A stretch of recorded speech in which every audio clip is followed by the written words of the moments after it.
नमस्कार, स्वागत है आपका। 9 बज गए देख रहे हैं आप, लेकिन आज देश के लिए बड़ा दिन है। आपके साथ हूं मैं नेहा बाथा, मेरे सहयोगी गौरव सावंत मौजूद है। हम दोनों आपके लिए लेकर आएंगे कुछ ऐसी अहम तस्वीरें जो ऐतिहासिक होंगी, क्योंकि देश को मिलने वाला है आज समंदर का महाबली। आज दुनिया को दिखेगी आत्मनिर्भर भारत की सबसे ताकतवर झलक। गौरव जी हां, भारत का पहला made in India aircraft carrier. हम बात कर रहे हैं अब तक जो आईएसी इंडियन एयरक्राफ्ट कैरियर, लेकिन आज से यानी अब से आधे घंटे बाद से आईएनएस विक्रांत। ये बहुत बड़ी खबर है। ये मेक इन इंडिया है, ये भारत का शक्ति प्रदर्शन है और ये दुनिया को दिखाता है, क्योंकि दुनिया में बस कुछ चुने हुए देश है नेहा। अमेरिका हो गया, यूके हो गया, चीन हो गया, रूस हो गया, कुछ ऐसे चुने देश है, फ्रांस समेत, जो अपना युद्धपोत इतना बड़ा एयरक्राफ्ट कैरियर बना सकते हैं। समुद्र में 18 मंजिला ऊंची इमारत, 43,000 टन डिस्प्लेसमेंट, एक ऐसा युद्धपोत जिसमें 20 लड़ाकू विमान और हेलीकॉप्टर आ सकते हैं। बिल्कुल। और आज प्रधानमंत्री नरेंद्र मोदी स्वदेशी युद्धपोत आईएनएस विक्रांत नौसेना को सौंपेंगे। जी हां, भारत के समुद्री इतिहास का यह अब तक का सबसे बड़ा एयरक्राफ्ट कैरियर है। भारत इस तरह का पोत बनाने का दुनिया का चुनिंदा 6 देशों में शामिल हो चुका है। जैसा कि गौरव आपको बता रहे थे, कोचीन शिपयार्ड में 20,000 करोड़ रुपए की लागत से तैयार आईएनएस विक्रांत को आप समंदर में चलता फिरता शहर भी कह सकते हैं, क्योंकि इसका डेक ही 2 बड़े फुटबॉल मैदान जितना बड़ा है गौरव, और इसमें 30 जंगी विमान और हेलीकॉप्टर रखे जा सकते हैं। ये खासियतें हम आपको बता रहे हैं आईएनएस विक्रांत की। इसमें 16 बेड का अस्पताल है, 1700 नौसैनिक यहां रह सकते हैं। इसमें निर्माण जितने लोहे का इस्तेमाल हुआ है, उससे 4 आईफिल टावर का निर्माण किया जा सकता है। हम आपको सीधी तस्वीरें भी दिखाएंगे। अब से थोड़ी ही देर में प्रधानमंत्री नरेंद्र मोदी पहुंचेंगे और राष्ट्र को ये बड़ा जहाज, 43,000 टन डिस्प्लेसमेंट वाला जहाज देश को समर्पित करेंगे। समंदर में हिंदुस्तान का ये महाबली, मेक इन इंडिया की महाशक्ति।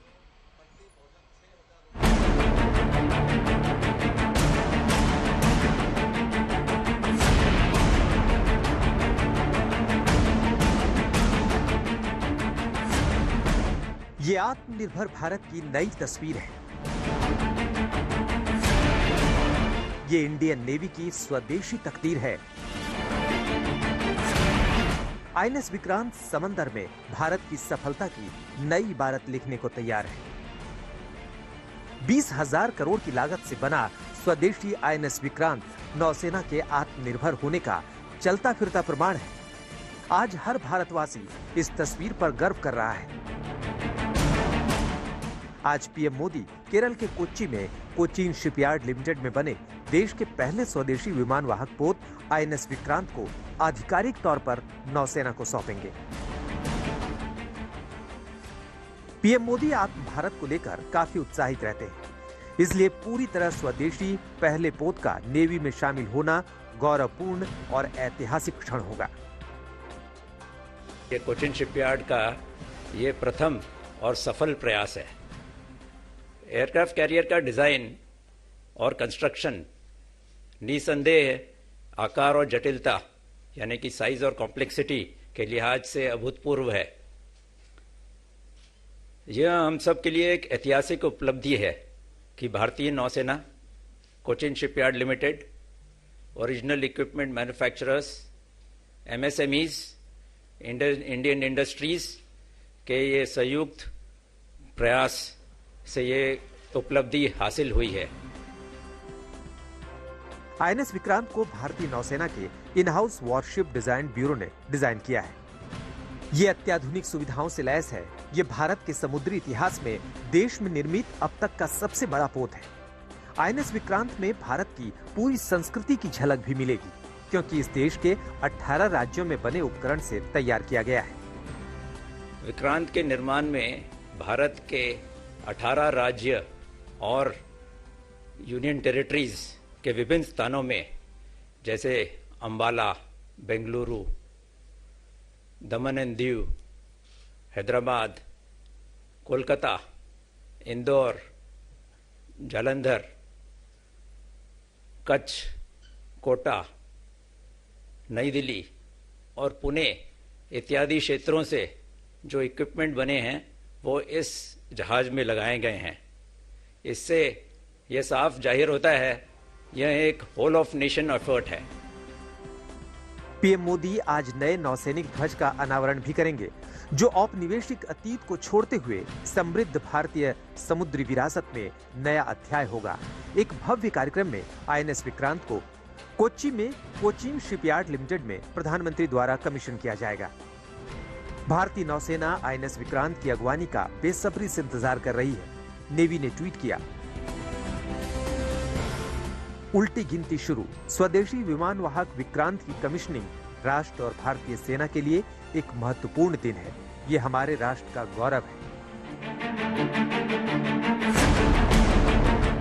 स्वदेशी आईएनएस विक्रांत करीब 1600 लोगों के चालक दल को समायोजित करने में सक्षम होगा। साथ ही इसमें 30 लड़ाकू जेट और हेलीकॉप्टर के बेड़े को संचालित करने की क्षमता होगी। इसके नेवी में शामिल होने से जवानों का भी जोश हाई है।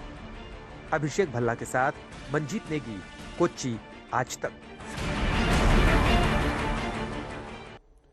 तो दिलों की धड़कनें तेज हो गई हैं, उल्टी गिनती शुरू हो चुकी है, क्योंकि अब से कुछ ही देर बाद गौरव इतिहास बनने वाला है। और कोच्चि से मेरे सहयोगी मंजीत नेगी इस वक्त तमाम जानकारी के साथ जुड़े हैं। मंजीत, देखिए अब काउंटडाउन शुरू हो चुका है, लगभग 10 बजे बताया जा रहा है प्रधानमंत्री का संबोधन होगा, लेकिन इस बीच आप वहां पर किस तरीके की तैयारियां और तस्वीरें देख पा रहे हैं?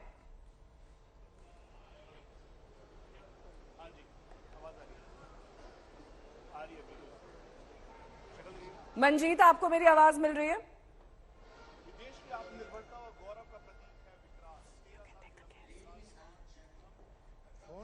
ये जो एयरक्राफ्ट कैरियर है, ये भारत का एक तरह से कहा जाए तो सपना साकार हो रहा है। ये सपना जो भारतीय नौसेना ने या भारत ने देखा था अपने शक्ति के प्रदर्शन का, अपने आत्मनिर्भर भारत का, ये सपना नेहा 2005 में साकार होना शुरू हुआ था और 2022 में आखिर यह एयरक्राफ्ट कैरियर देश को समर्पित हो रहा है। आईएनएस विक्रांत, यह नाम ही बहुत महत्वपूर्ण है और एडमिरल सुनील आनंद हमारे साथ जुड़ रहे हैं, हम उनसे भी बात करेंगे, लेकिन उससे पहले हम आपको लिए चलते हैं आईएनएस विक्रांत पर, दिखाते हैं आपको इस युद्धपोत की, इस विमान वाहक पोत की जो शक्ति है, आखिर क्यों यह भारत के लिए एक गेम चेंजर साबित होगा। इस वक्त हम आईएनएस विक्रांत के एक महत्वपूर्ण कंपार्टमेंट शिप कंट्रोल सेंटर में मौजूद हैं, जहां से शिप को ऑपरेट करने की तमाम जो गतिविधियां हैं वो उन पर निगरानी रखी जाती है, चाहे इंजन हो, एसी कंपार्टमेंट हो, उसके अलावा आरओ सिस्टम और सभी महत्वपूर्ण गतिविधियां जिससे शिप समंदर में चलता है। और यहाँ पर मॉनिटर करने के लिए तमाम तरह के उपकरण नजर आ रहे हैं, जिन्हें डिजिटल के तौर पर मॉनिटर किया जाता है। और हमारे साथ लेफ्टिनेंट कमांडर पीयूष श्रीवास्तव हैं। आपसे जानना चाहूंगा कितना महत्वपूर्ण है शिप कंट्रोल सेंटर और यहाँ पर किस तरह से आप मॉनिटर करते हैं गतिविधियों? शिप कंट्रोल सेंटर को जैसे आपने बताया कि हम शिप का हार्ट भी बोल सकते हैं। यहाँ से जितने भी हमारे को कमांड्स आते हैं, जितने भी मेन प्रोपल्शन सिस्टम, 4 जीटीज फिटेड हैं शिप में, 4 engine, 8 diesel alternators, AC plant जितने भी फिटेड है, मैं यहाँ से स्टार्ट कर सकता हूँ, स्टॉप कर सकता हूँ, कंट्रोल कर सकता हूँ और अपने आईपीएमएस सिस्टम के थ्रू मॉनिटर कर सकता हूँ कि इफ एनी इमरजेंसी अराइजेज मैं उसको सॉल्व करूँ बिफोर कोई गलती हो। और जितने भी कमांड मुझे ब्रिज से आएंगे, मैं शिप को मूव करने के लिए यहाँ से एग्जीक्यूट कर सकता हूँ। और किसी भी इमरजेंसी में किस तरह से सिग्नल आपके पास पहुंचते हैं और फिर उस पर एक्शन होता है? यहाँ पे जितने भी आप कंसोल देख रहे हैं, ये हमारे कुछ ना कुछ सिस्टम को मॉनिटर करने के लिए लगे हैं। वहाँ पे मेरे जीटीज को मॉनिटर किया जा रहा है, यहाँ मेरे ऑक्सिलरीज को मॉनिटर किया जा रहा है। तो कोई भी अगर अलार्म रेज होता है किसी भी सिस्टम से जो सेंसर फिटेड है, चाहे वो इक्विपमेंट नीचे फिटेड हो या 2 डेक ऊपर फिटेड हो, यहाँ पे मेरे को सिग्नल आ जाएगा और उसके अकॉर्डिंगली मैं अपना एक्शन लेके उस इमरजेंसी को सॉल्व कर सकता हूँ। चाहे वो फायर फाइटिंग सिस्टम क्यों ना हो, मैं उसको भी यहाँ बैठ के स्टार्ट कर सकता हूँ। कितनी नौसैनिक अधिकारियों की जरूरत होती है आपको यहाँ पर? और ये सेंटर आपका दिन रात 24 घंटे चलता है? जी, ये मेरा शिप सेंटर, कंट्रोल सेंटर 24 घंटे मैन रहता है। एक ईओडब्ल्यू यहाँ बैठ के सारे ऑक्सिलरीज को ओवरऑल कंट्रोल करता है और उसके साथ जितने भी वॉच कीपर्स हैं हमारे, वो अराउंड द क्लॉक वॉच रखते हैं सिस्टम पे। और इफ रिक्वायर्ड एक rolling watch keeper can go around and see equipment. Ship control system जो कि एक तरह से शिप का, इस युद्धपोत का हार्ट है, हृदय है, जहां से उसकी सारी गतिविधियों पर नजर रखी जाती है 24 घंटे दिन रात, और किसी भी आपदा के आने पर तुरंत उस पर कार्रवाई की जाती है। कैमरामैन सत्य के साथ मंजीत नेगी, INS विक्रांत, कोची, आज तक। और मंजीत नेगी की आप ये रिपोर्ट देख रहे थे, वो समझा रहे थे, बता रहे थे INS विक्रांत की खूबियां क्या है। सीधे कोच्चि से इस वक्त मंजीत मेरे सहयोगी जुड़ रहे हैं। मंजीत, मैं आपसे यही पूछ रही थी कि किस तरीके की तैयारियां वहां पर आप देख पा रहे हैं, कैसी तस्वीरें इस वक्त दिखाई दे रही है, क्योंकि अब से ठीक आधे घंटे बाद यानी कि सुबह लगभग 10 बजे प्रधानमंत्री वहां पर पहुंचेंगे, उनका संबोधन होगा और इतिहास रचेगा ये देश।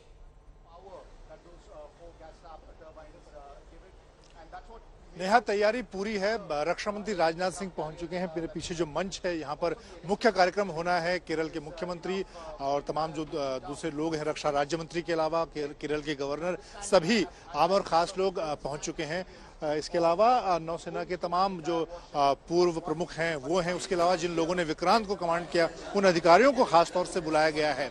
और करीब 2 घंटे का वक्त प्रधानमंत्री नरेंद्र मोदी यहाँ पर देंगे लंबे इंतजार के बाद। मुझे साल 2009 का वो दिन याद है जब मैं खुद इसकी कीलिंग सेरेमनी में आया था, और AK एंटनी रक्षा मंत्री थे, उन्होंने इसकी कीलिंग सेरेमनी की थी, और लगभग 13 साल का वक्त लगा नेहा। और मुझे भी खुद ये लगता था कि शायद हम ये इसकी कमीशनिंग को देख पाएंगे, लेकिन आज वो मौका है कि देश के सबसे बड़े पहले स्वदेशी युद्धपोत INS विक्रांत की कमीशनिंग में मैं मौजूद हूं। और थोड़ी देर वो कार्यक्रम होगा। प्रधानमंत्री बहुत विस्तृत तौर पर इस कार्यक्रम में शामिल होंगे। सबसे पहले यहाँ पर पहुंचने के उनको गार्ड ऑफ ऑनर दिया जाएगा। उसके बाद जो कमीशनिंग का प्रोटोकॉल होता है, उसके तहत कमीशनिंग का कार्यक्रम होगा। और उसके बाद प्रधानमंत्री नरेंद्र मोदी खुद फर्स्ट हैंड INS विक्रांत के अलग अलग डेक पर जाकर जायजा लेंगे, चाहे उसके अंदर हॉस्पिटल हो, कमांड एंड कंट्रोल सिस्टम हो, जो 5वीं मंजिल में डेक है वहां पर देखेंगे। आज वहां पर खासतौर से MiG-29 लड़ाकू विमानों को पूरे हथियारों के साथ तैनात किया गया है। उसके अलावा प्रधानमंत्री का खास अंदाज होता है कि वो उन लोगों से जरूर मिलते हैं जिन्होंने इसके निर्माण में भूमिका निभाई। खासतौर से एक सत्र रखा गया है जिन कर्मचारी मजदूरों ने पिछले 13 साल मेहनत से आज देश के लिए एक बड़ा दिन देश के लिए एक बहुत बड़ा दिन। मंजीत रहिए हमारे साथ, अगले 2 घंटों तक हम लगातार इस घटनाक्रम पर नजर रखेंगे। एडमिरल सुनील आनंद भी हमारे साथ है। एडमिरल आनंद, एक सेलर के तौर पर, एक नौसैनिक के तौर पर, उस देश में जिसका एक लंबा इतिहास रहा है सी फेयरिंग नेशन का, भारत के शक्ति प्रदर्शन में INS विक्रांत की क्या भूमिका आपकी दृष्टि में? ये जैसे आपने कहा था गौरव जी, ये हमारे देश के लिए बहुत ही बड़ा अचीवमेंट है, बहुत ही बड़ा गौरव का अचीवमेंट है। इट्स अ बिग अचीवमेंट कि हमने भारत में वो क्षमता है कि वो एक एयरक्राफ्ट कैरियर को डिजाइन कर सकता है, प्लान कर सकता है और इंडिजिनियसली स्वदेशी उसको बना सकता है। उसने बना के दुनिया के सामने दिखा दिया। अब इससे हम उन 6-5 नेशंस के साथ जुड़ गए हैं जिनमें ये काबिलियत है। इस एयरक्राफ्ट कैरियर की हमें इतनी ज्यादा जरूरत थी, और आप आगे से ये एक गेम चेंजर होगा हमारे भारतीय नौसेना के लिए, हमारे देश के लिए। एंड इससे बड़ा मौका कभी आ ही नहीं सकता कि हमने इंडिजनाइजेशन के लिहाज से इसके अंदर सबसे बड़ी जो अचीवमेंट एक खास थी कि इसका जो स्टील है, मेटलर्जी है, वो भी हमारे भारत की बनी हुई है। Steel authorities of India, DRDO, CSL और भारतीय नेवी का ये एक ऐसा यूनियन है जिसने इस मार्वल, इस खूबसूरत जहाज का अंजाम दिया है। आगे से ये तो अभी हमारा पहला एयरक्राफ्ट कैरियर है, हमारे में अभी काबिलियत आ गई है। आने वाले समय में हमारे देश ने ये बता दिया है कि हम स्वावलंबन हैं, हम बिल्कुल आत्मनिर्भर हैं, और हमें 70-75% की अगर हमने अचीवमेंट किया इस एयरक्राफ्ट कैरियर को बनाने में, आगे के दिनों में हम और कितना ज्यादा अचीव कर सकते हैं ये हमने दुनिया को प्रूव कर दिया है कि we are a independent nation और आत्मनिर्भर भारत। और इस वक्त जबकि हम आजादी की अमृत लौटेंगे हम एडमिरल आनंद आपके पास, लेकिन जैसा कि हम आपको बार बार बता रहे हैं कि INS एक तैरते हुए शहर की तरह है।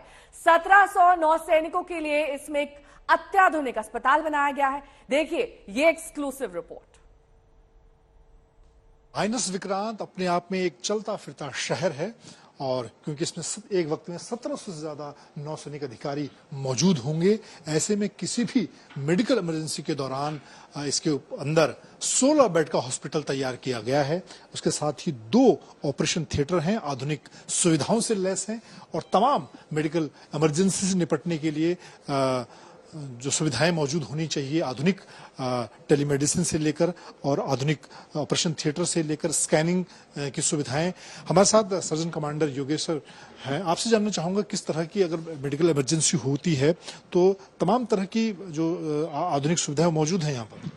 जी हाँ, यहाँ पर हमारे यहाँ पर एक 16 बेड का अपने आप में परिपूर्ण ऐसा एक स्पेशलिटी हॉस्पिटल है जिसमें 16 अलग अलग वार्डों में विभाजित बेड्स है, फिर 2 operation state of the art modular operation theatres है, रेडियोलॉजी विभाग है जिसमें सीटी स्कैन मशीन है जो भारत में पहली बार किसी भी जहाज में सीटी स्कैन मशीन इंस्टॉल किया गया है। इसके अलावा एक्सरे मशीन है, यूएसजी मशीन्स है, फुल फ्लेज लेबोरेटरी है, फिजियोथेरेपी है। हमारे यहाँ पे 2 चेयर का डेंटल सेंटर है जो कि अपने नौसिनों की दांतों की निगरानी के लिए मौजूद रहेगा। इसके अलावा ये सब मैन करने के लिए हमारे यहाँ 5 मेडिकल ऑफिसर्स रहेंगे जिसमें surgeon, anaesthesiologist, aerospace medicine specialist, dental officer, medical officer इसके और उनकी सहायता के लिए 15 अलग अलग विभागों में ट्रेंड नौसैनिक की मौजूद रहेंगे। क्योंकि लंबी सेलिंग के दौरान नौसैनिकों को, अधिकारियों को जो दिक्कतें होती हैं उसका भी यहाँ ध्यान रखा गया और अगर कोई बड़ी दुर्घटना होती है तो एक वक्त में कितने पेशेंट यहाँ पर भर्ती किए जा सकते हैं? एट एनी टाइम मतलब एक वक्त पे हम 16 पेशेंट एडमिट कर सकते हैं। इसके अलावा हमारे यहाँ एक्सपांशन की भी फैसिलिटीज है। जिस तरीके से अगर 16 से ज़्यादा पेशेंट आने की संभावना होती है तो इमीडिएटली हम हमारा फैसिलिटीज एक्सपांड कर सकते हैं। धन्यवाद। तो इस तरह से आईएनएस विक्रांत में एक आधुनिक हॉस्पिटल भी बनाया गया है जिसके जरिए समुद्र के सेलिंग के दौरान जब आप लंबी यात्रा पर हों उस दौरान अगर कोई दुर्घटना होती है, कोई उसको निपटने के लिए युद्ध स्तर पर निपटा जाए। कैमरामैन सत्य के साथ में जीतने की आईएनएस विक्रांत, कोच्चि, आज तक। इस विमान के अगर विमानवाहक युद्धपोत के बारे में अगर हम बात करें, सबसे बड़ी खासियत लड़ाकू विमान। इसमें मिग-29 के लड़ाकू विमान 20 आ सकते हैं। इसमें एंटी सबमरीन वॉरफेयर हेलीकॉप्टर्स आ सकते हैं। इसमें रूस में निर्मित लड़ाकू विमान और अमेरिका में निर्मित हेलीकॉप्टर दोनों है। 76% ये मेड इन इंडिया है। जैसा एडमिरल आनंद बता रहे थे, इसका जो स्टील है वो steel authority of India limited का है। लेकिन ये समुद्र में अगर एक बार में जब ये सेल करेगा तो ये भारत से लेकर ब्राजील तक यानी 14,000 किलोमीटर बिना ईंधन लिए जा सकता है। देखिए मंजीत नेगी की एक खास रिपोर्ट। आजादी के 75 साल पूरा होने के मौके पर भारतीय नौसेना की मारक क्षमता नई ऊंचाइयों पर पहुंच गई है। हम बात कर रहे हैं देश के पहले स्वदेशी विमान वाहक युद्धपोत आईएनएस विक्रांत की। इस वक्त मैं आईएनएस विक्रांत के डेक पर मौजूद हूं और ये ब्रिज एरिया है जहां से ये शिप कंट्रोल होता है। इसके साथ ही ये करीब 15 मंजिलें इस पर हैं। इस वक्त हम 10वीं मंजिल पर ये डेक एरिया में मौजूद हैं जिसकी अगर लंबाई चौड़ाई की बात की जाए तो 2 फुटबॉल ग्राउंड के बराबर ये एरिया है। और इसमें इसकी अगर दूसरी क्षमताओं की बात की जाए 45,000 टन इसका वजन है। 1700 नौसैनिक इसमें एक वक्त पर सवार हो सकते हैं। इसके साथ ही लड़ाकू विमान मिग-29, कामोव और दूसरे लड़ाकू हेलीकॉप्टर इस पर मौजूद होंगे। आईएनएस विक्रांत से जुड़े कुछ अनसुने पहलू से हम आपको रूबरू करवाते हैं। इसकी लंबाई 262 मीटर है, चौड़ाई 62 मीटर और ऊंचाई करीब 52 मीटर है। बात की जाए इसमें जो स्टील लगा हुआ है करीब 4 एफिल टावर के बराबर स्टील का इसके निर्माण में इस्तेमाल हुआ है। उसके अलावा 2400 मीटर लंबी केबलिंग इसके अंदर की गई है। और इसके निर्माण की अगर बात की जाए तो साल 2009 में इसका निर्माण शुरू हुआ था। उस वक्त भी मैं यहाँ पर आया था इसकी कीलिंग सेरेमनी के लिए और अब इसकी कमिश्निंग की तैयारी की गई है। कैमरामैन सत्य के साथ मैं जीतने की आईएनएस विक्रांत, कोच्चि, आज तक।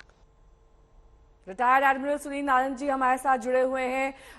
एडमिरल, जिस तरीके से आप बता रहे थे कि तमाम खूबियां हैं, ऐतिहासिक दिन है, लेकिन बेहद गर्व का मौका भी है। ये वो मौका है जब हिंदुस्तान पूरी दुनिया को ये दिखा रहा है कि नौसेना अब पूरी तरह से सशक्त है किसी भी तरीके के वॉर से लोहा लेने के लिए, क्योंकि अब हम आत्मनिर्भर हैं इस क्षेत्र में भी।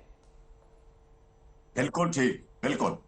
हम आत्मनिर्भर। ये इस एयरक्राफ्ट कैरियर इतना कॉम्प्लेक्स जहाज होता है कि आप मानोगे नहीं कि इस दुनिया में केवल हमसे पहले केवल 5 ही कंट्री ऐसे थे, रशिया, फ्रांस, अमेरिका और चाइना, जो कि ये बना सकते थे। हमने इसको खुद डिजाइन किया, खुद बनाया, खुद स्टील बनाया, खुद जहाज को रेडी करके हमने डिलीवर कर दिया। इससे बड़ी हमारे देश के लिए इससे अचीवमेंट हो ही नहीं सकती। इतनी बड़ी अचीवमेंट है। हमें इस पूरी दुनिया को हमने बता दिया कि अब हम सक्षम हैं इस लेवल पर आत्मनिर्भरता, और शिप बिल्डिंग इंडस्ट्री खास तौर से इतनी ऊंची होगी है भारत की कि हम ऐसा जहाज बना सकते। वैसे तो हमारे पास जो भारत में शिप बिल्डिंग इंडस्ट्री है उसमें गार्डन रीच शिप बिल्डर्स की बात करें या माजागांव डॉक्स लिमिटेड की बात करें मंजीत, तो हम लोग पनडुब्बियां भी बना रहे हैं, जहाज भी, युद्धपोत भी। लेकिन ये जो कोची शिपयार्ड लिमिटेड है, ये एक सिविलियन शिपयार्ड है और उसने भारत का सबसे पहला इंडियन एयरक्राफ्ट कैरियर बनाया है। बहुत बड़ा अचीवमेंट। लेकिन इस एयरक्राफ्ट कैरियर में किस तरह के लड़ाकू विमान इस समय है और किस तरह के लड़ाकू विमान आने वाले समय में आएंगे, यह बहुत महत्वपूर्ण सवाल है। मिग 29 केस इस पर अभी है। क्या F-18 अमेरिका के वो आएंगे इसमें, या फ्रांस में निर्मित रफाल आएंगे? इसके बारे में भी बात करेंगे। किस तरह के anti submarine warfare, anti ship warfare, Kamov helicopters इस पर है, MH-60 रोमियो हेलीकॉप्टर्स इस पर है। मंजीत की एक खास रिपोर्ट देखिए। एचडब्ल्यू आईएनएस विक्रांत के फ्लाइंग कंट्रोल पोजीशन में मौजूद हैं, जहां से आईएनएस विक्रांत की एयर ऑपरेशन कंट्रोल होते हैं। नीचे डेक का एरिया है और आईएनएस विक्रांत पर एक वक्त में 30 से ज्यादा लड़ाकू विमान और हेलीकॉप्टर तैनात हो सकते हैं। मिग 29 लड़ाकू विमान के अलावा कामोव और MH-60 रोमियो हेलीकॉप्टर इस पर तैनात होंगे और इसी ऑपरेशन इस रूम से ये चीजें कंट्रोल होंगी, जो कि आईएनएस विक्रांत की मारक क्षमता को बढ़ाती हैं। हमारे साथ लेफ्टिनेंट कमांडर अजय सिंह हैं, जो ऑपरेशन को देखते हैं। क्या इंपॉर्टेंस है इस रूम का? यहाँ से किस तरह से जो इस पर लड़ाकू विमान होंगे, मिग 29, कामोव हेलीकॉप्टर, उनको ऑपरेट किया जाए? देखिए, ये कंपार्टमेंट, इसको जैसे कि आपने बोला फ्लाइट कंट्रोल पोजीशन और फ्लाइको बोलते हैं। इस कंपार्टमेंट से जितनी भी फ्लाइंग रिलेटेड एक्टिविटीज़ हैं वो कंट्रोल की जाएंगी। The movement of personal, movement of aircraft, सब कुछ इस कंपार्टमेंट से कंट्रोल किया जाएगा। यहाँ पे इस कंपार्टमेंट में 3 अधिकारी लोग बैठते हैं। Captain air, who is the senior most overall responsible for जितनी भी हमारी फ्लाइंग रिलेटेड एक्टिविटीज़ हैं, एंड उनको असिस्ट करने के लिए commander flying and lieutenant commander flying. तो जितनी भी उड़ान प्रक्रिया है उसको यहाँ से संचालन किया जाएगा। अभी जो वर्तमान में जो जिस तरह की तकनीक है, आपको लगता है कि एयर ऑपरेशन से लेकर उस तरह की तमाम आधुनिक तकनीक इस पर मौजूद है?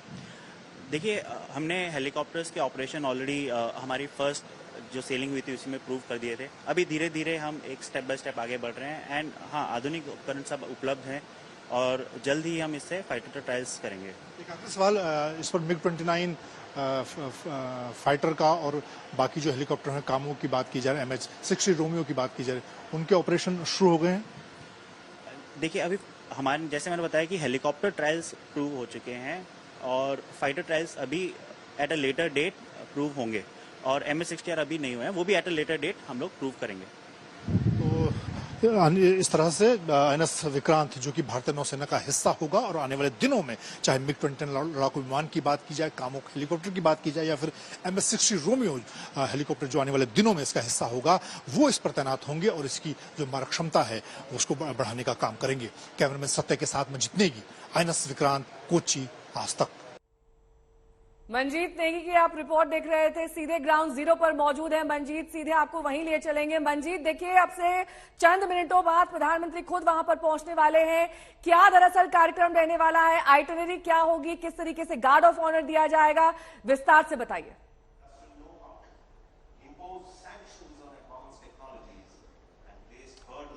देखिए नेहा, 9:30 बजे प्रधानमंत्री जब यहाँ पर पहुंचेंगे, अब कुछ ही मिनटों में पहुंच जाएंगे, उसके बाद यहाँ पर उनके साथ जो तमाम लोग मौजूद हैं, रक्षा मंत्री राजनाथ सिंह के अलावा एनएसएजी डोभाल भी मौजूद हैं और केरल के मुख्यमंत्री के अलावा केरल के गवर्नर मौजूद हैं। सबसे पहले प्रधानमंत्री के पहुंचने के बाद उनका गार्ड ऑफ ऑनर होगा और आज यहाँ पर फिक्स विंग एयरक्राफ्ट का फ्लाई पास भी रखा गया है और प्रोटोकॉल के तहत जो ब्रेकिंग कमीशनिंग सेरेमनी है, यानी कि प्रधानमंत्री अनावरण करेंगे इस आईएनएस विक्रांत को या आधिकारिक तौर पर भारतीय नौसेना में शामिल करेंगे, उसका भी कार्यक्रम होगा। यहाँ पर प्रधानमंत्री का संबोधन भी है और खुद प्रधानमंत्री नरेंद्र मोदी के लिए बड़ा दिन है क्योंकि पिछले 8 साल में लगातार प्रधानमंत्री नरेंद्र मोदी तीनों सेनाओं में मेक इन इंडिया के एजेंडे को आगे बढ़ाते रहे हैं और ये सबसे बड़ा प्रमाण है मेक इन इंडिया का, जिसमें 76% मेक इन इंडिया के तहत स्वदेशी निर्माण हुआ है और एक बड़ा प्रधानमंत्री के लिए भी मौका है कि वो मेक इन इंडिया की बात को यहाँ पर रखेंगे क्योंकि लगभग 13 साल का वक्त लगा है। देश के लिए आज ऐतिहासिक दिन है, आज एक बड़ा दिन है और मेरे सहयोगी गौरव सावंत भी हमारे साथ मौजूद है, तमाम खास मेहमान भी हमारे साथ जुड़ेंगे, लेकिन सबकी नजरें इस वक्त कोच्चि पर टिकी हुई हैं क्योंकि अब से चंद मिनटों बाद देश को मिलने वाला है समंदर का महाबली। आज दुनिया को दिखेगी आत्मनिर्भर भारत की सबसे ताकतवर झलक। जी हां, आज प्रधानमंत्री नरेंद्र मोदी अब से कुछ ही देर बाद स्वदेशी युद्धपोत आईएनएस विक्रांत नौसेना को सौंपने जा रहे हैं। भारत के समुद्री इतिहास का ये अब तक का सबसे बड़ा एयरक्राफ्ट कैरियर है। गौरव, भारत की अगर हम बात करें तो भारत का इतिहास इतना समृद्ध है। हम शुरू से एक सी फेयरिंग नेशन रहे हैं, लेकिन क्या हम अपने इस इतिहास को भूल गए थे? क्योंकि एक बार फिर प्रयास ये हो रहा है अपने इतिहास को जानने का और फिर एक मजबूत भविष्य की ओर बढ़ने का। अगर आप इस विमान वाहक युद्धपोत को देखें तो इसमें कुल मिलाकर 2800 कंपार्टमेंट है, 28 नॉटिकल माइल्स इसकी स्पीड है। ये एक बार जब इसमें ईंधन आप भरा लीजिए तो 7500 नॉटिकल माइल्स या 14000 किलोमीटर ये नॉन स्टॉप चल सकता है। इस विमान वाहक युद्धपोत की ऊंचाई 61.6 मीटर है, यानी 18 मंजिला इमारत जितना ये ऊंचा है। 262 मीटर ये लंबा है। इसमें 20 लड़ाकू विमान, 10 हेलीकॉप्टर एक साथ आ सकते हैं। 12,500 वर्ग मीटर ये एयरक्राफ्ट कैरियर है। श्रेणी की अगर बात करें तो इससे बड़े एयरक्राफ्ट कैरियर दुनिया के अलग अलग देशों में है। अमेरिका की बात करें तो अमेरिका के पास तो 98,000 टन 98,000 टन डिस्प्लेसमेंट के एयरक्राफ्ट कैरियर्स हैं। मंजीत नेगी मेरे सहयोगी हमारे साथ जुड़ रहे हैं। मंजीत, भारत के पास और एयरक्राफ्ट कैरियर भी है, 45,000 टन डिस्प्लेसमेंट का जो कीव क्लास एयरक्राफ्ट कैरियर है आईएनएस विक्रमादित्य, वो तो है, लेकिन यह भारत के लिए बहुत ही महत्वपूर्ण है। एक आईएनएस विक्रांत एक स्वर्णिम इतिहास रहा है R11 का और वो स्वर्णिम इतिहास एक स्वर्णिम भविष्य की ओर लेकर जाएगा भारत को। मंजीत,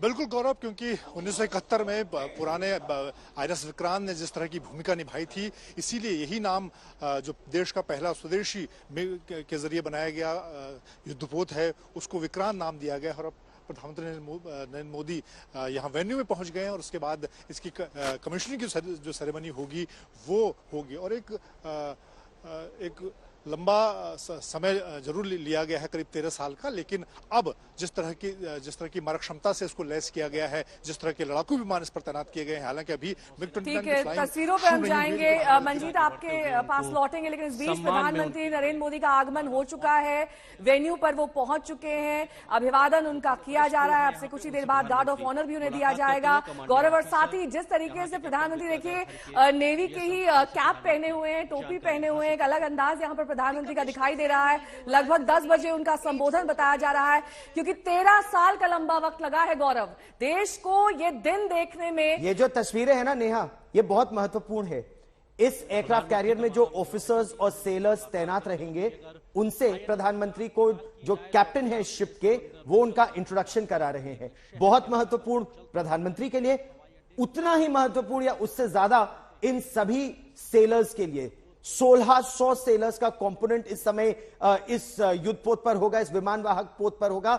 न केवल ये बल्कि इसके आसपास चलने वाले जो युद्धपोत होंगे, इसकी सुरक्षा के लिए 7-8 युद्धपोत और पनडुब्बियां इसके साथ चलते हैं। यह बहुत महत्वपूर्ण है। एक टैंकर इसके साथ चलता है ईंधन के लिए, उसके अलावा डिस्ट्रॉयर्स और फ्रिगेट्स इसके साथ चलते हैं, एक पनडुब्बी इसके साथ चलती है। तो प्रधानमंत्री अब कप्तान के बाद सारे नेवल ऑफिसर्स से और सेलर्स से मिल रहे हैं, और अब गार्ड ऑफ ऑनर, जो जिस टोपी का आपने जिक्र किया, ये जो सेलर्स कैप है, ये युद्धपोत पर सभी नाविक एक साथ पहनते हैं, और प्रधानमंत्री भी। ये आईएनएस विक्रांत का इंसिग्निया, नया इंसिग्निया, और आज एक नया एंसन भी आएगा, और एडमिरल आनंद जो नया एंसन है, ये बहुत महत्वपूर्ण होगा। यानी भारतीय नौसेना का नया झंडा आज आएगा। प्रधानमंत्री अब गार्ड ऑफ ऑनर का निरीक्षण करने की तैयारी कर रहे हैं। जब कोचिन शिपयार्ड पर देश का ये जो नया हमारा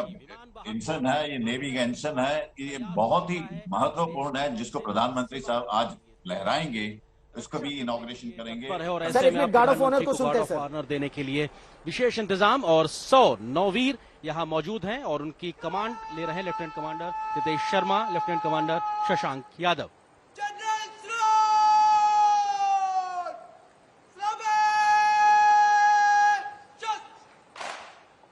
Officer of the Guard giving general salute to Honorable Prime Minister.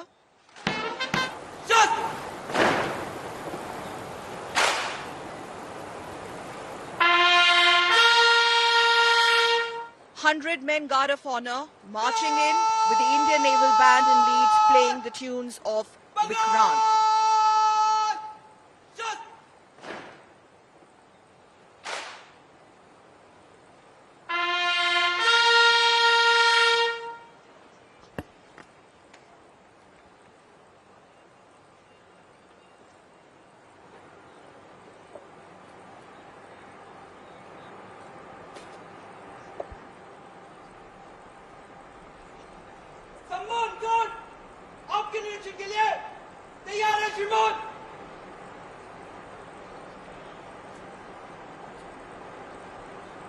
और तस्वीरें गवाह हैं किस प्रकार से आज के इस ऐतिहासिक कमीशनिंग सेरेमनी के समय प्रधानमंत्री गार्ड ऑफ ऑनर का निरीक्षण करने जाते हुए, अगर हम परंपरा के तौर पे बात करें सकल, तो अपने आप में 100 सेलर्स यहां पे मौजूद हैं, और ये 100 सेलर्स का प्रधानमंत्री नरेंद्र मोदी अब गार्ड ऑफ ऑनर का निरीक्षण करने को तैयार।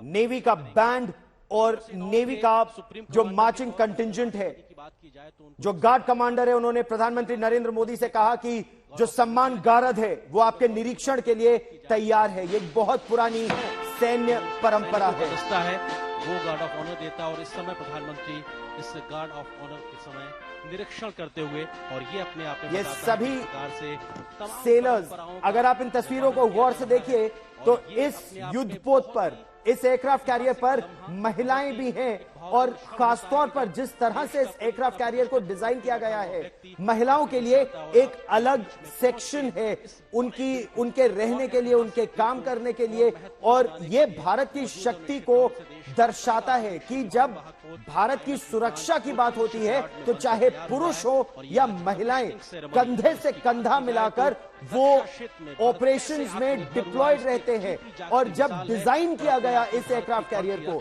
तो उस तरह से डिजाइन किया गया कि महिला सेलर्स भी इस पर ऑन बोर्ड रहेंगे, ऑन बोर्ड काम करेंगे।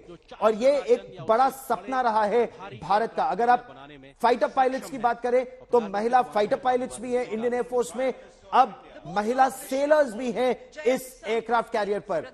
प्रधानमंत्री नरेंद्र मोदी अब गार्ड ऑफ ऑनर के निरीक्षण के बाद आगे बढ़ रहे हैं, और भारत के लिए एक और बहुत बड़ा दिन आज इसलिए भी है क्योंकि भारतीय नौसेना को एक नया ध्वज मिलेगा। वो ध्वज जिसमें जॉर्ज क्रॉस हटा दिया जाएगा। स्वदेशीकरण भारतीय नौसेना के झंडे का भी अब से थोड़ी ही देर में होगा, और प्रधानमंत्री नरेंद्र मोदी करेंगे। ये बहुत बड़ा कदम, ऐतिहासिक कदम ये भी है। जो हमारा कॉलोनियल पास्ट है, अंग्रेजों ने 200 साल हम पर राज किया, उनका जो जॉर्ज क्रॉस नेवी के झंडे में अभी तक था, हालांकि उसमें अशोक चिन्ह भी लगा दिया गया था, सत्यमेव जयते भी लगा दिया था, बीच में एक बार उसे हटाया भी था जब अटल बिहारी वाजपेयी की सरकार थी, लेकिन वो फिर आया जॉर्ज क्रॉस। यह कहा गया कि जब समुद्र में जहाज होता है तो वो लाल रंग का क्रॉस दिखता नहीं है अगर वो झंडा उस झंडे पर ना हो, और सज्जनों, लेकिन उसे हटा दिया गया। कितना बड़ा दिन है हमारे देश के लिए। माननीय प्रधानमंत्री श्री नरेंद्र मोदी जी की आज्ञा और आशीर्वाद के साथ एक छोटा सा विशेष विचार आपके सामने प्रस्तुत करता हूं। सपने वो नहीं होते जो सोते समय आते हैं। सपने वो नहीं होते जो सोते समय आते हैं। सपने वो होते हैं जो हमारी नींद उड़ा देते हैं। कितना सौभाग्य है हमारा कि आज आत्मनिर्भर भारत की सर्वश्रेष्ठ उपलब्धि, आजाद भारत का सुनहरा सपना आज हमारे सामने साकार हो रहा है।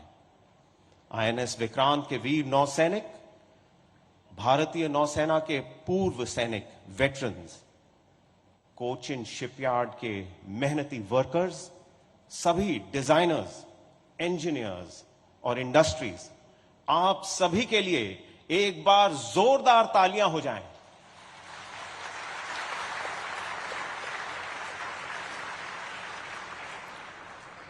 I now request the Chairman and Managing Director of Cochin Shipyard, Shri Madhu Shankunni Nair, to kindly give the welcome address.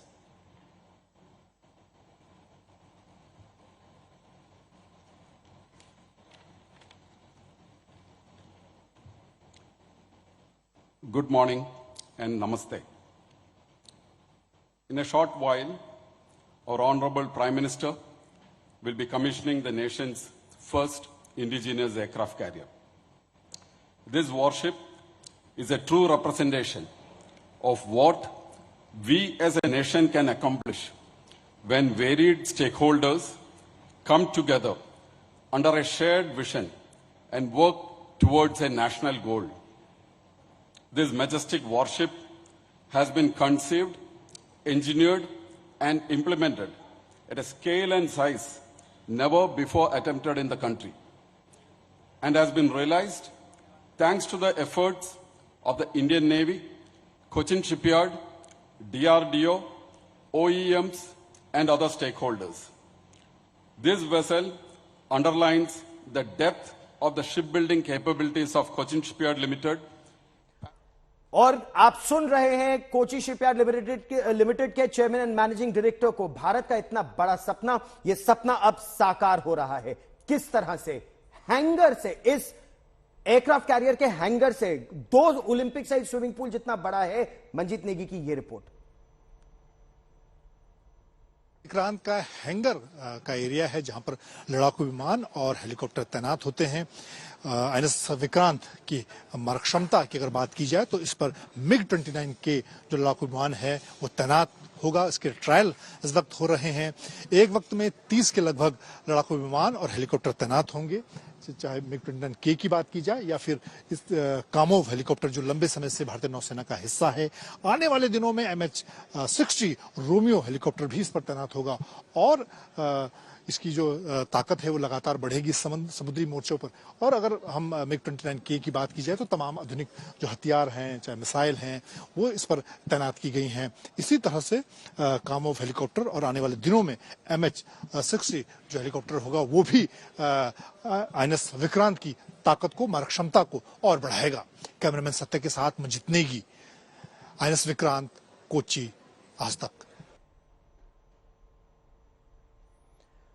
और ये तस्वीरें आप देख रहे हैं। आपसे थोड़ी देर पहले प्रधानमंत्री नरेंद्र मोदी, उन्होंने गार्ड ऑफ ऑनर स्वीकार किया। यह ऐतिहासिक दिन है भारत के लिए। इतना बड़ा युद्धपोत भारत में आज से पहले नहीं बना है। आइए अब हम आपको समंदर में भारत के नए शक्तिशाली हथियार के बारे में बताते हैं, उससे मिलवाते हैं। इसका नाम है INS Vikrant, Indian naval ship Vikrant, Bharat में पहला स्वदेशी एयरक्राफ्ट कैरियर। इसमें हमारे लड़ाकू विमान यानी MiG-29Ks होंगे। हो सकता है आने वाले समय में रफाल हो या F-18s हो अमेरिका में निर्मित। इसमें कामोव हेलीकॉप्टर्स होंगे, K-31 हेलीकॉप्टर्स इस समय है, MH-60 रोमियो हेलीकॉप्टर्स है। बहुत ही ताकतवर युद्धपोत है। देखिए ये रिपोर्ट।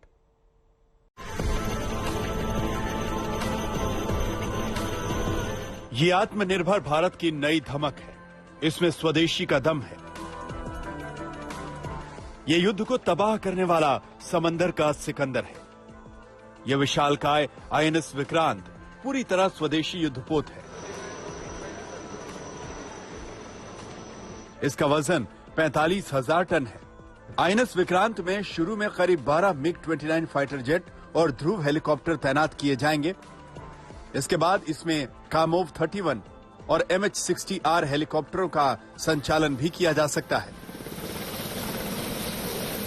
सबसे खास बात, इस युद्धपोत को बराक और ब्रह्मोस मिसाइल से लैस किया गया है ताकि समय आने पर हर दिशा में बैठे दुश्मन का खात्मा किया जा सके। ये युद्धपोत 28 नॉटिकल माइल यानी करीब 52 किलोमीटर प्रति घंटे की रफ्तार से समंदर में करीब 12,000 किलोमीटर की दूरी तय कर सकता है। पहले तो ये एक आत्मनिर्भर भारत का, हमारा भारत का एक बिलीफ का, विश्वास का, इंडियन शिप बिल्डिंग और इंडियन इंजीनियरिंग का एक उत्तम उदाहरण है। Size and scale we can compare with various, so I would say that this is a 45,000 ton carrier kind of a vessel. Complexity, technology, everything, firepower, systems, weaponry, top end. Everything is top end. Size and scale, it's what the country needs. Vikrant की मारक क्षमता की मदद से भारत चीन के challenge का जवाब दे सकता है। प्रधानमंत्री नरेंद्र मोदी जब आईएनएस विक्रांत को भारतीय नौसेना में शामिल करेंगे तो उसके बाद से ये भारतीय नौसेना का सबसे बड़ा विमानवाहक युद्धपोत होगा। अब इसकी मारक क्षमता के बारे में हम आपको बताते हैं। इसकी मारक क्षमता की अगर बात की जाए तो इसमें एक वक्त में 30 से ज्यादा लड़ाकू विमान और हेलीकॉप्टर तैनात हो सकते हैं, जिसमें MiG-29 लड़ाकू विमान के अलावा कामोव और MH-60 रोमियो हेलीकॉप्टर तैनात होंगे। इसके साथ ही मिसाइल की अगर बात की जाए तो 450 किलोमीटर तक मार करने वाली ब्रह्मोस मिसाइल के साथ ही बराक मिसाइल भी इस पर तैनात होगी। और इस विमानवाहक युद्धपोत की अगर मारक क्षमता को देखें तो ये दुश्मन देश के किसी भी बड़े शहर को नेस्त नाबूद कर सकता है और आने वाले कई सालों तक ये भारतीय नौसेना की मारक क्षमता को बढ़ाता रहेगा। अब हम आपको विक्रांत के शिप कंट्रोल सेंटर में ले चलते हैं। यहाँ से इंजन, पावर जनरेटर और हर एक सिस्टम पर नजर रखी जाती है। इसमें 8 पावर जनरेटर हैं जो पूरे कोच्चि शहर को रोशन करने की क्षमता रखते हैं। इसके अलावा आईएनएस विक्रांत में डैमेज कंट्रोल सेंटर भी है, जहाँ से हर वक्त आग या पानी से होने वाली दुर्घटना पर नजर रखी जा सकती है। MiG-29 इससे ऑपरेट करेंगे, कामोव 31 ऑपरेट करेंगे, जो हमारे। और आइए अब भारतीय नौसेना के नए निशान पर एक छोटी सी फिल्म देखें। देखा तो दिल की धड़कन ही रुक गई। एक बार जोरदार जानदार ताली। From a small harbor police outfit at the beginning of the 17th century to one of the world's finest naval forces of the 21st century, the Indian Navy has come a long way. It is the proud custodian of a rich maritime legacy, and for years, the rank and file of the Navy has dreamt of a change in its ensign that would honor its civilizational heritage. Over the years, India's naval ensign has undergone several changes and transformed on many occasions, shedding the last remnants of the colonial past. On 2nd September 2022, the Indian Navy adopts its new naval ensign. With the national flag on the upper canton and a blue octagonal shape encompassing the national emblem sitting atop an anchor depicting steadfastness and superimposed on a shield with the Navy's motto, Sham No Varuna in Devanagari. The octagonal shape represents the 8 directions, symbolizing the Indian Navy's multi-directional reach and multi-dimensional operational capability. ऐतिहासिक पल भारत के लिए। भारतीय नौसेना का नया ध्वज प्रधानमंत्री नरेंद्र मोदी ने अब से कुछ सेकंड पहले राष्ट्र को समर्पित किया। नौसेना का नया झंडा। आज तक HD, सबसे तेज, सबसे ज्यादा।